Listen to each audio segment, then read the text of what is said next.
نو الله په ګناهګارو مین دی. ابراهیم علیه السلام له مېلمه راغی. ابراهیم علیه السلام ورته وی بسم الله کا ډوډۍ ته. هغه بسم الله څه ته وایي؟ ته خدای نه منې؟ هغه وی نه، د خدای خو نشته، دا خو د دنیا په خپل روانه ده. هغه ته پاسه پاسه شابه ځه زما خدای نه مني او زما په دسترخوان ډوډۍ خوري، هغه زما خوري ته زما زه وځم. بس هغه سړی بار ته ووت چې پړه کې به یې سر راغلي. په دې دوران کې جبرائیل علیه السلام راغی. او تاسو ته پته ده چې سړی د کوره راوځي بار ته نو خوشحالي هم په تندې ښکارېږي او خفګان هم. نو چې جبرائیل علیه السلام راغی نو پیغمبر علیه السلام ورته وکتل ابراهیم علیه السلام ورته یا جبرائیل خیر دی؟ تندې نه د غوسه معلومېږي. وی او که نه الله ډېر سخت ښکارېدلی.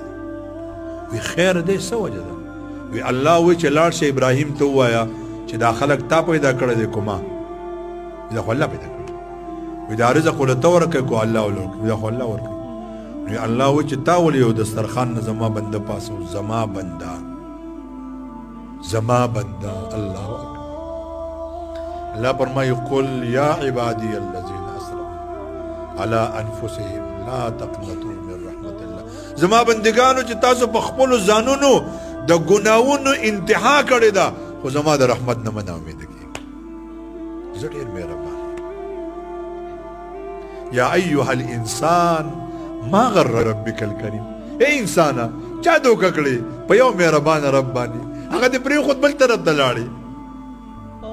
الله وی چې دا دومره عمر ما دله ډوډۍ ورکړه ګوره ما ورته نه دي ویلي چې ما نه منې نو ډوډۍ به نه خوري، ما نه منې زما د اسمان لاندې به نه پاتې کېږي، ما نه منې زما په ځمکه به نه ګرځي، ما نه منې زما جامې به نه اغوندي، زما په ځمکه به نه ګرځي.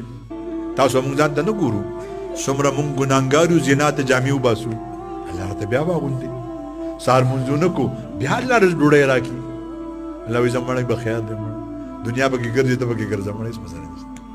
یو ورځ به راشي مړه، یو ورځ به را واپس شي. ابراهیم علیه السلام وایي به زه پیمانه یم. مېلمه پسې راووت منډې منډې منډې منډې داسې د کنډه وه پورې رسېدلی و. ورته وایي راځه مېلمه راځه ډوډۍ وخوره. هغه وایي نه خورم ډوډۍ ځه. ونه راځه ډوډۍ وخوره. هغه وایي تاسو خو د سر نه خورم، هم چې د پښتون د کنډه وبه تاسو خو د سر نه خورم.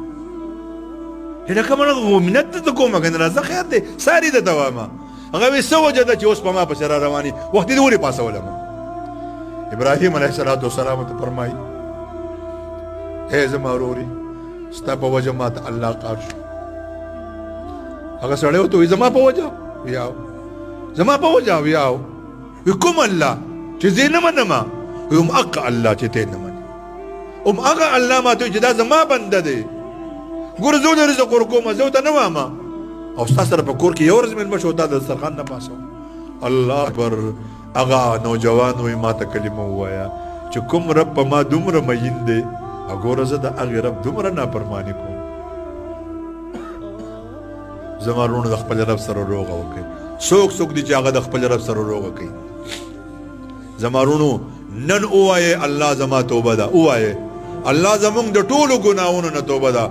استغفر الله العظیم ووایئ استغفر الله العظیم الذي لا اله الا هو الحي القيوم. ووایئ الذي لا اله الا هو الحي القيوم واتوب الیه. استغفر الله العظیم الذي لا اله الا هو الحي القيوم واتوب الیه.